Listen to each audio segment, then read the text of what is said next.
Hola, all. Hola, todo. Um, I just, following guidance is fascinating. I just need, and I thought we were going to continue on chapter 3, but the guidance about 2 minutes before I came on the Zoom was not to continue on chapter 3 today. We'll do it because I really do like this chapter. There's some really beautiful points in it. But the guidance was to talk about, since it's timely, talk about resolutions, you know, New Year's resolutions. Everyone's always setting them up, and then they hate themselves when they don't pan out. And this gets into manifesting. Um,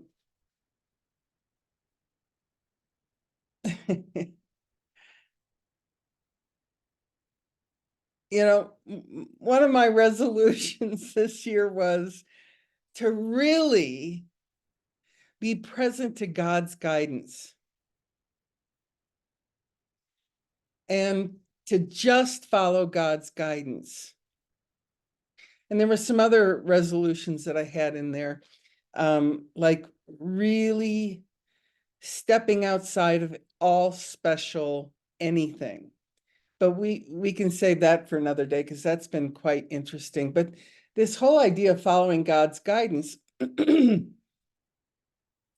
So what occurs, because it's like a commitment. A resolution's kind of like a commitment. What are you committed to?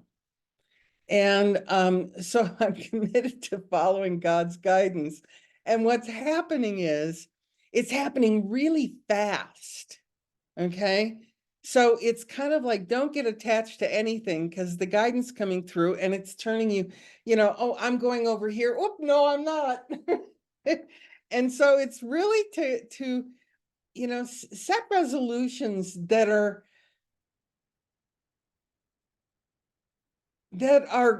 draw you inward, you know, and look at, if you do want to set up a resolution,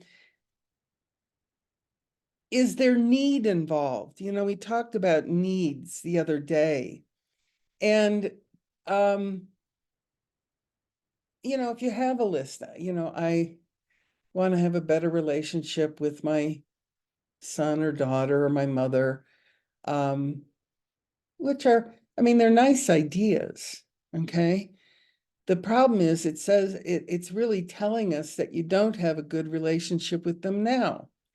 And I'm here to tell you, whatever relationship you have with anybody is perfect. So that doesn't, that's kind of, and that's where, look at if you have resolutions, write a list of what it is that you're really desiring. And then see how many of them are based on needing something that you don't see that you have right now. And that will be very telling. That will just allow you to see that you don't see your perfection right now, that you're still going outside yourself to make a better me. I need a better me because the me I have is not enough. And, look at what would be provided if you started every day by seeing yourself as whole and complete and perfect. Would you be willing to give up any needs to just really take on this idea of your perfection? That there's nothing, you don't need anything. And then resolutions take on another perspective. They're not about getting something. they're about driving ourselves deeper into this unbelievable world of God. I mean, you know, having my prayer for, I know you all know this, my prayer for the longest time has been, I want the peace of God above all else. But I was seeing it as kind of a static situation, like the peace of God is static. And what I'm finding is anything but static. There's probably more fluidity in my life and mind taking on the priority of the peace of God above all else. And this is, again, boy, I just hope any of this makes any sense to anybody. But it's like when you're switching from this world of perception, because all perception is separation, okay? And so when I was taking on this switch, okay, I want to see everything through love and God's eyes. I don't want to see it through my perception, because my perception is just faulty. And as we covered last, or whenever the last meeting we had, perception is separation. To perceive anything is separation, because we see it through this thought system of good, bad, right, wrong, up, down. It's all separation. So when we're making this shift to seeing everything as God sees, and God doesn't even see, as God experiences, to experience everything as God experiences. And it's a very, oh my God, magnanimous state. When I was looking through perception and was desiring the peace of God, I would like, oh, I want the peace of God. Like there's something to level to get to, the peace of God, to become the peace of God. But the reality is, the peace of God is not a stationary state.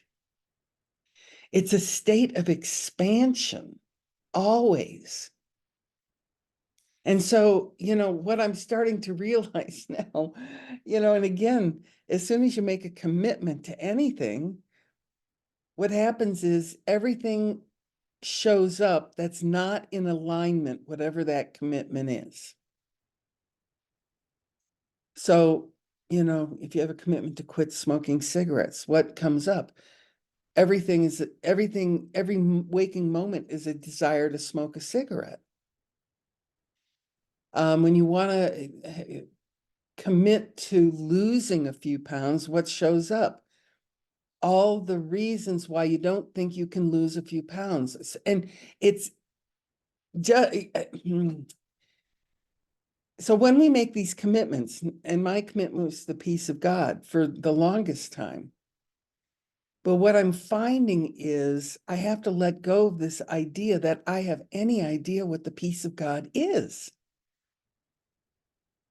And the more I let go of this idea that I know what the peace of God is, I'm thrown into another world, another state of existence.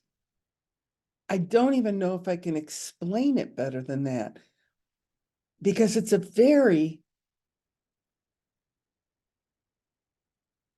active place. The peace of God is not a static point. And so it's kind of like these ideas of resolutions, if you can just take them on as they're going to take you into a deeper state of beingness. And that's not static. That's ever expanding, much more than the whole idea of perceiving the world is. Because our concept of perceiving the world is very stunted. It isn't expansive because we think we know what it is. And, oh, what I want is I want to lose a few pounds. I want to quit smoking, want to get into a relationship. Wouldn't be bad if I had a nice car or a better place to live. We have just now set ourselves up with all these separate states that are basically death. They're really the true concept of death. We stop. Okay, I have the new car. Until we come up with another better idea. Oh, maybe I need a new dishwasher. Or I want a better relationship with my spouse. We're just setting up all these separate conditions that don't allow for expansion. It's just the opposite. So in the world of perception, because all perception is separation, absolutely every perceptive thought that we have is a state of separation, which stops any kind of expansion that might occur. So when we move into the knowing, the thought system of knowingness, the thought system of really experiencing God on an ongoing basis, all that is expansion. There is no separation. And it's quite jarring, if I can be absolutely honest about it, because, all the time I said, I want the peace of God, I want the peace of God. I felt like if I could achieve the peace of God, I could rest in the peace of God. The peace of God is not a restful state. It's a delightful state, but it's not a state that you rest in because it's ever expanding and morphing and changing. And so it's kind of, and this is, believe me, I'm just going through so much of this right now, and I'm blown away by it. I'm blown away by, I had no idea there was another way of being that was so exciting, so completely exciting. And it was, once you let go of seeing everything as perception, because all it is separation, and all separation is we are not trusting God. So we've just set limits on our thought system. We've got our little box. Okay, that's full. We can close it now. And that's where I thought the peace of God lived, in just closing this idea that I could only think through perception. When in fact, well, it blows up the box and there are no boxes anymore. It's like me making this resolution. I want to, follow God's guidance, just hearing God's guidance. And what I was thrown into is like every waking moment is hearing God's guidance. And it's not about doing anything. Absolutely no doing. It's about changing my mind on a regular basis about everything. Like I said, I thought I had an idea of what the Zoom room was going to be. And 2 minutes before I come on, I'm hearing, not that. Do this. It's like, whoa, wait, hold on. I wasn't prepared for this. But the knowingness, everything is right there to be said.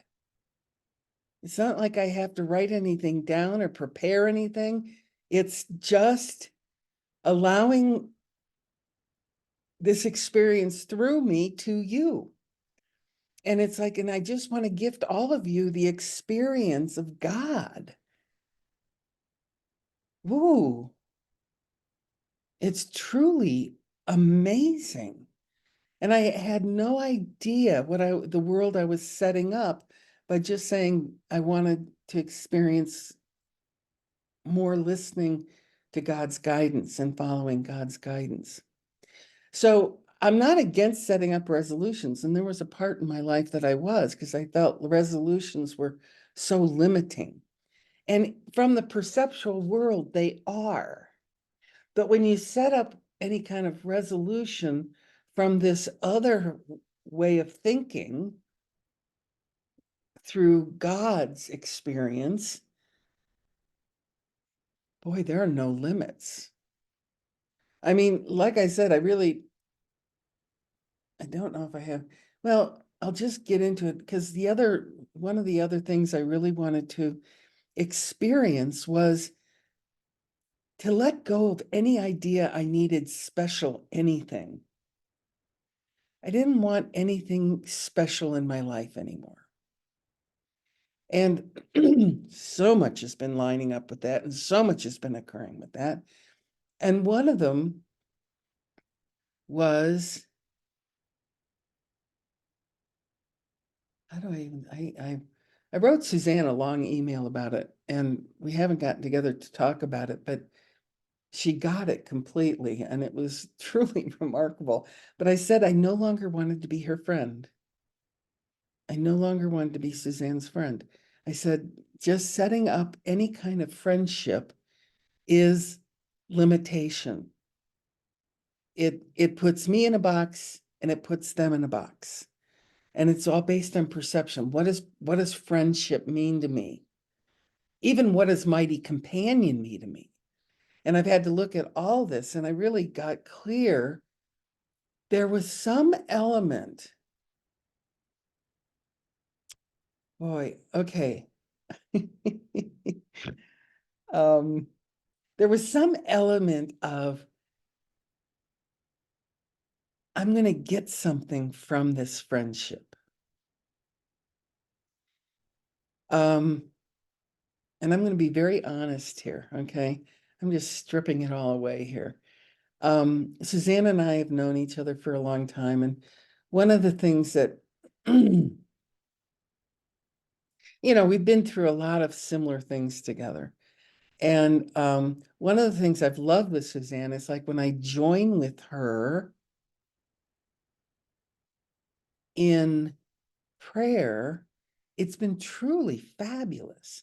But I was joining with her from this world of, she's special. That there was something different about joining with her than just joining with me in prayer.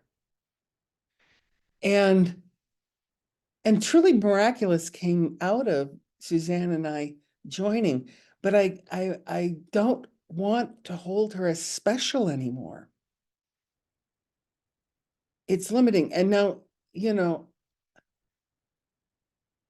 I have a birth family. I love them dearly. I don't have any contact with them, and I'm fine with that. It's not like, they know how to get a hold of me. I know how to get a hold of them, and that's really about where it stops. I have no intimate other, special other, and I'm very happy with that. And I've been very happy with that for quite some time. But the reality is, it's this idea of special just puts the brakes on the expansiveness of seeing and experiencing all through God.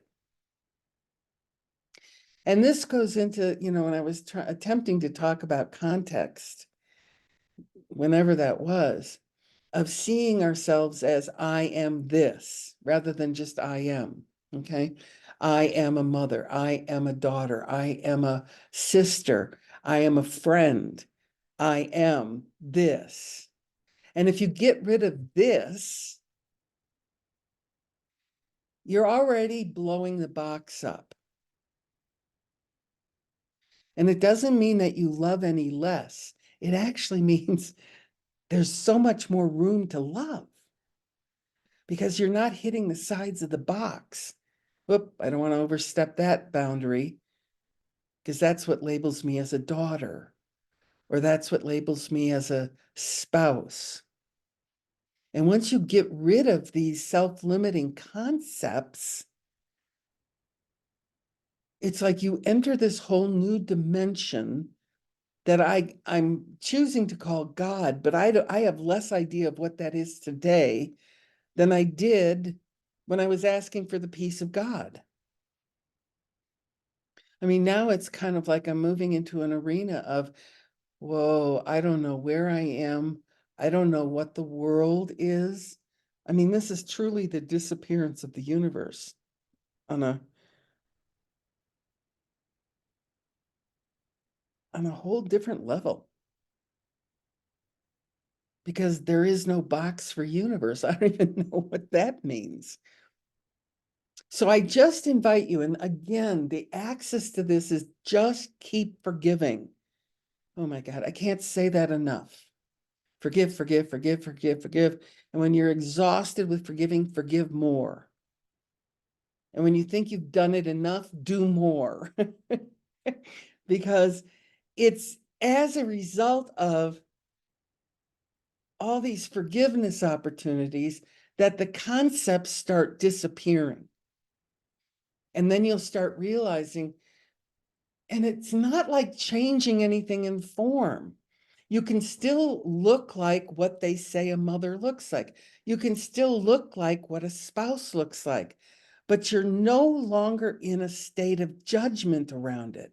You're no longer focusing on the perception of it. You know, I wish my husband would brush his teeth earlier because his breath is bad. You know, I mean, there are just these ideas within this context of what we make things mean. And all I can invite you to do, if you want to really start moving in this area, write down all these concepts of I am this, you know, the fill in the blank. I am a mother. I am a father. I am a woman. I am whatever. Fill in the blank.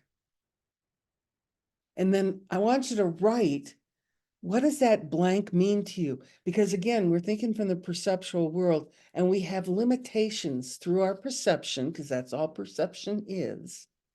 And I want you to write them down so you're aware of them, because we live life that they don't even exist. But the reality is they give us our life in whatever way it gives our life. You know, I don't, you know, I mean, one of my concepts of being a woman is I'm angry. You know, this moved into being unlike really hating angry men. But the reality was it came with the concept of I'm a woman. And in my box of woman, you didn't have the freedom. You didn't have the same freedom that men did. You weren't taken as seriously as men are. I mean, you know, there's a lot of really subtleties that I had in this context of being a woman. But I say, write all your contexts out and just start journaling. What does that mean to you? What does it mean to be a mother? And, you know, I'm thinking of, you know, and then we judge ourselves. I'm not a good mother. Well, let's look at what we think we know about motherhood that we're judging ourselves against. Because we don't even know why we're judging ourselves.